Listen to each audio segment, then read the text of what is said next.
दोस्तों, मैं AR आज़ाद आज आपके साथ मिलकर हम लोग चर्चा करेंगे कोरोना में ऑक्सीजन क्यों है संजीवनी।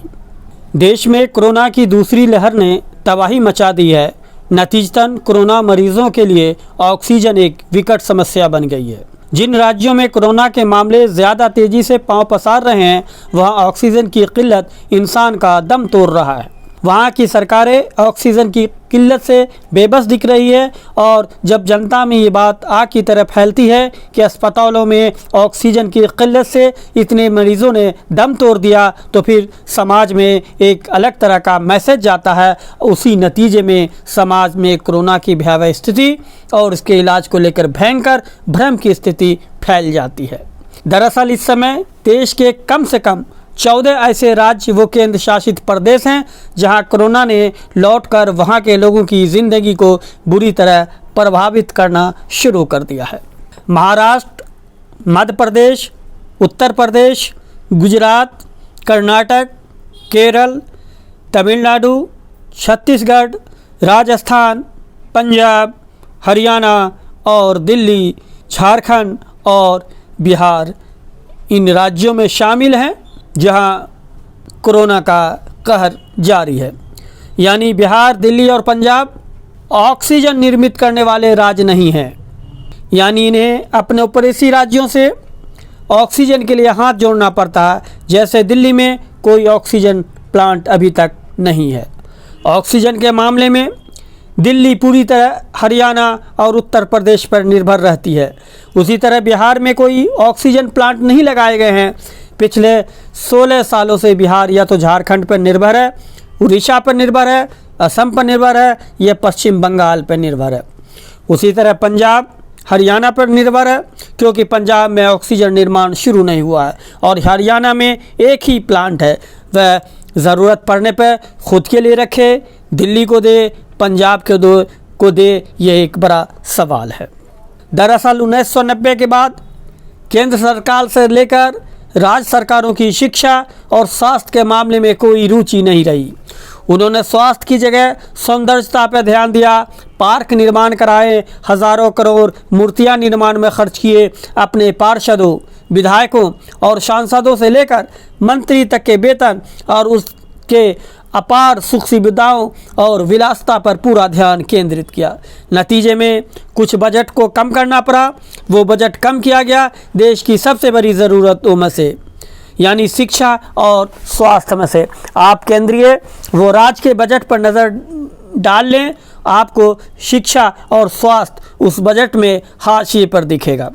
जाहिर सी बात है, जब सरकार आपस में मिलकर शिक्षा और स्वास्थ्य को खा जाने की षड्यंत्र करे तो फिर उसे कौन बचा सकता है, ये एक यक्ष प्रश्न है और इसका जवाब न जनता जानना चाहती है और न ही देश के नेता देने को बाध्य हैं। देश के नेता जानते हैं कि जनता एक दुधारू वोटर है, उसे चारा दिखाकर दूध दूह लेना है। दूध दूहने के बाद यानी वोटिंग के बाद वो जी रही है या मर रही है, उसकी सूद और खोज खबर लेने की ज़रूरत भी क्या है। बहरहाल कोरोना ने भारत में भयंकर तबाही मचाई है। इस तबाही में अब तक 20 लाख से ज़्यादा एक्टिव मामले सामने हैं और सबसे चौंकाने और चौकन्ना करने वाली बात यह है कि कोरोना से अब तक 1,78,000 से कुछ ज़्यादा लोगों की मौत हो चुकी है। इस तरह की मौत में अस्पतालों में दवा और विशेष इंतज़ाम के साथ साथ ऑक्सीजन की कमी भी एक बहुत बड़ी मौत की वजह बनी हुई है। महाराष्ट्र में कोरोना से भयंकर तबाही मची हुई है और इसका दुखद पहलू यह है कि महाराष्ट्र वह प्रदेश है जहां सबसे ज़्यादा ऑक्सीजन के प्लांट है। यानी महाराष्ट्र में ऑक्सीजन के 7 प्लांट है, लेकिन वही ऑक्सीजन की सबसे ज़्यादा कमी का मामला सामने आ रहा है। इस किल्लत से सिर्फ महाराष्ट्र ही नहीं जूझ रहा है, बल्कि 13 राज्य और एक केंद्र शासित प्रदेश भी इसी भयंकर त्रासदी का शिकार होकर ऑक्सीजन की समस्याओं से जूझ रहा है। अस्पतालों में ऑक्सीजन बेड की कमी तो है ही, ऑक्सीजन सिलेंडरों की भी खूब कमी नज़र आ रही है। नतीजतन जीवनदायक ऑक्सीजन अस्पतालों में पर्याप्त नहीं होने की वजह से अस्पताल से सीधे लोग शमशान और कब्रिस्तान पहुंच रहे हैं। परिजन बेबस होकर आंसू बहाने के अलावा कुछ कर भी नहीं पा रहे हैं। इसके कुछ उदाहरणों से भी इस भयंकर त्रासदी को समझा जा सकता है। उदाहरण के तौर पर मध्य प्रदेश की राजधानी भोपाल है। भोपाल के एक अस्पताल में कथित तौर पर ऑक्सीजन की कमी से लगभग 6 लोगों को अपनी जानें गंवानी पड़ी। इसी तरह मीडिया रिपोर्ट पर जब आप गौर करते हैं तो पता चलता है कि भोपाल की तरह मुंबई में भी ऑक्सीजन की कथित कमी के कारण 7 लोगों की मौत हो गई। समझने की बात है कि जब मुंबई और भोपाल जैसे बड़े शहरों में ऑक्सीजन की किल्लत से मौत हो रही हो तो देश के पिछड़े सूबों और गांव देहात का क्या हाल होगा। उन्हें कहां से ऑक्सीजन प्राप्त हो रहा होगा और वहां जो मौतें हो रही है संभव है कि वह भी ऑक्सीजन की कमी की वजह से हो रही होंगी। इस बात का सहज अंदाज़ा लगाया जा सकता है। अब हम आपको बताते हैं कि महाराष्ट्र में 7 ऑक्सीजन के प्लांट हैं जो किसी भी सूबे में सबसे ज़्यादा प्लांट होने का गौरव रखता है। बावजूद इसके महाराष्ट्र में ऑक्सीजन की किल्लत बढ़ती ही जा रही है। दरअसल हमारे देश का दुर्भाग्य है कि हर विपदा की स्थिति में जिस चीज़ की मांग की संभावना होती है उसकी कालाबाजारी शुरू हो जाती है। उसे मुनाफों के लिए गोदामों में भरकर डाल दिया जाता है और उस समय का इंतज़ार किया जाता है जब मामला उफान पर हो और हर कोई जान की कीमत के लिए अनाप शनाप पैसे देने की स्थिति में हो। दरअसल जैसे कोरोना के प्रकोप का प्रचार टीवी और सोशल मीडिया से लेकर सरकारी महकमे की ओर से होना शुरू हो गया और जैसे लोगों को पता चला कि कोरोना के पेशेंट के लिए दवा से ज़्यादा ऑक्सीजन की ज़रूरत होती है, ये पता चलते ही मुनाफाखोरी और कालाबाजारी का चलन तेज़ी के साथ शुरू हो गया। नतीजे में बहैसियत लोग अनाप शनाप पैसे देकर भी अपने और अपने परिजनों के लिए अपने पास सिलेंडर के इंतज़ाम कर लिए। नतीजे में अस्पतालों में ज़रूरतमंदों के लिए सिलेंडर की कमी हो गई है और इसी कमी की वजह से ही कई अस्पतालों में मरीज़ दम तोड़ रहे हैं और सीधे कब्रिस्तान या शमशान पहुंच रहे हैं। कोरोना से पहले तक ऑक्सीजन का इस्तेमाल मेडिकल क्षेत्रों में बहुत कम होता था, यानी उत्पादन का लगभग 15% ही मेडिकल के लिए इस्तेमाल होता था और इसी तरह की ऑक्सीजन को लेकर कभी भी आफत और हायतौबा भी नहीं मची थी। लेकिन 2020 में कोरोना के भारत में दस्तक देते ही मेडिकल क्षेत्र में भी ऑक्सीजन का दखल और ज़रूरत बढ़ गई। 2020 के सितंबर आते आते इसकी मांगों में काफ़ी इजाफा देखा गया। पिछले साल कोरोना के पीक पर रहने के दौरान ऑक्सीजन की मांग 3000 से 3200 मीट्रिक टन रोज़ाना हो गई थी। लेकिन जैसे जैसे हालात सुधरे और कोरोना ने धीरे धीरे भारत से अपना पांव पसारना शुरू किया तो इसकी मांग भी धीरे धीरे तेज़ी के साथ कम होने लगी। लेकिन जैसे ही मार्च से दोबारा कोरोना ने भारत में दस्तक दिया तो फिर से ऑक्सीजन की मांग अपने चरम पर हो गई।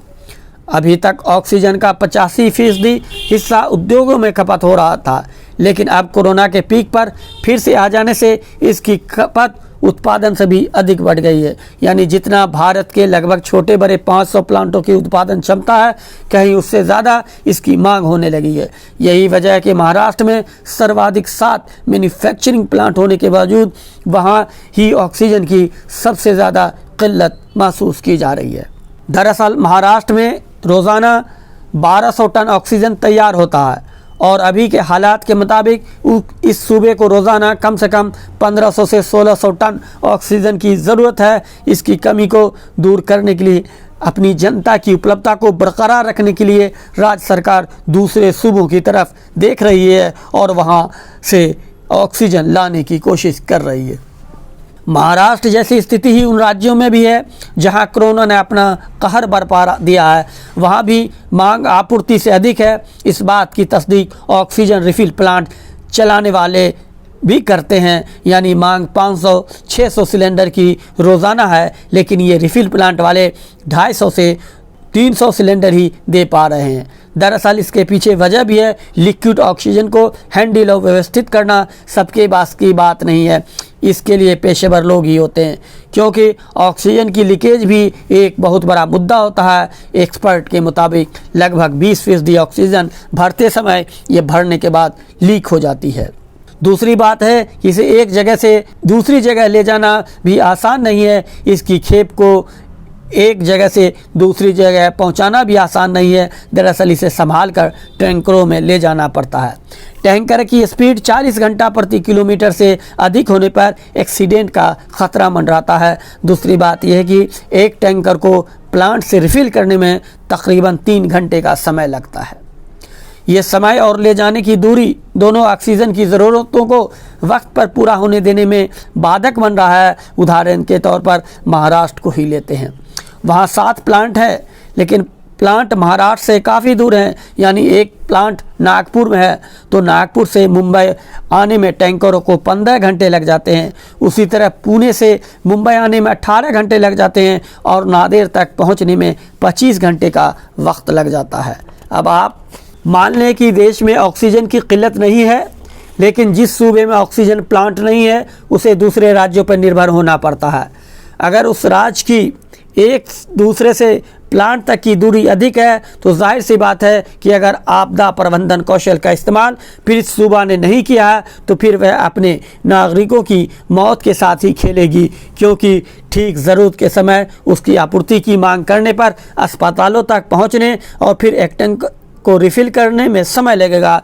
उदाहरण के तौर पर बिहार को अगर ऑक्सीजन की खेप चाहिए तो उसे झारखंड की गुहार लगानी होगी, उससे मदद लेनी होगी। यानी पटना से बोकारो और जमशेदपुर की दूरी लगभग 600 किलोमीटर है और टैंकर की रफ्तार 40 किलोमीटर प्रति घंटा है, तो उसे पटना पहुंचने में कम से कम 15 घंटे लगेंगे और 3 घंटे प्लांट से एक टैंकर को रिफ़िल करने में और फिर उस टैंकर को खाली कराने में भी लगभग 3 घंटे लगेंगे। यानी आपका 24 घंटे का समय निकल जाता है और कोरोना के मरीज़ ऑक्सीजन का इंतज़ार 24 घंटों तक नहीं कर पाते हैं। नतीजे में मौत और शमशान व कब्रिस्तान की नियति बन जाती है। इसी तरह यह मान लिया जाए कि ज़रूरत से ज़्यादा ऑक्सीजन की मांग अगर बढ़ गई तो फिर दूरवर्ती प्लांटों का तो सहारा लेना पड़ेगा, तो फिर वहाँ से उसकी पहुँचाने की क्षमता भी कोरोना मरीज़ों के लिए घातक ही होगी ना। यानी समय पर ज़रूरतमंदों का इलाज नहीं हो पाएगा और तब मृत्यु दर का तेज़ी से बढ़ना भी लाजमी हो जाएगा। इसे एक उदाहरण से समझा जा सकता है। मान लीजिए कि देश में ऑक्सीजन की कमी नहीं है और वह ऑक्सीजन राउरकेला के हल्दिया स्टील प्लांट में मौजूद है, लेकिन उसे दूर तक पहुंचाने के लिए आम टैंकर कारगर नहीं होता है। उसके लिए क्रायोजेनिक टैंकर की ज़रूरत पड़ती है। मालूम हो कि मेडिकल ऑक्सीजन को सिलेंडर और लिक्विड में महज क्रायोजेनिक टैंकर के ज़रिए ही पहुंचाया जाता है और इसे सुगमता से ले जाने के लिए एक ख़ास तापमान पर भी रखा जाता है। एक्सपर्ट के मुताबिक क्रायोजेनिक टैंकरों में लिक्विड ऑक्सीजन को -183 डिग्री सेल्सियस पर रखा जाता है।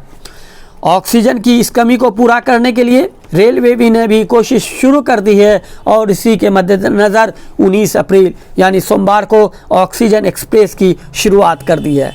ये पहली ट्रेन मुंबई के कालमबोली स्टेशन से खाली कंटेनर लेकर विशाखापट्टनम जाएगी और वहां से रिफिलिंग के बाद वापस लौटेगी। 7 डब्बे की ये खास train 112 metric ton medical oxygen लेकर आएगी। यानी इस ट्रेन के हर कंटेनर में 16 मीट्रिक टन मेडिकल ऑक्सीजन होगा। रेलवे इस तरह की और भी ट्रेन ज़रूरत के हिसाब से चलाने का मन बना रही है। अब हम सबसे अहम सवाल पर गौर करते हैं कि कोविड मरीज़ों के लिए ऑक्सीजन की ही क्यों ज़रूरी है, या कोविड मरीज़ों को ऑक्सीजन की ज़रूरत क्यों पड़ती है। दरअसल हवा पानी की तरह मनुष्य के जीवन का एक अहम हिस्सा है। हम जो सांस लेते हैं उसे हवा की जगह ऑक्सीजन कहते हैं। ये ऑक्सीजन आमतौर पर सभी मनुष्य व प्राणी हवा से प्राप्त करते हैं। यही ऑक्सीजन हमारी नाक व मुंह में होकर खून में शामिल होती है, ये कोशिकाओं तक पहुंचती है। यहाँ आकर एक रासायनिक प्रतिक्रिया होती है। ये रासायनिक प्रतिक्रिया ग्लूकोज के साथ मिलकर होती है।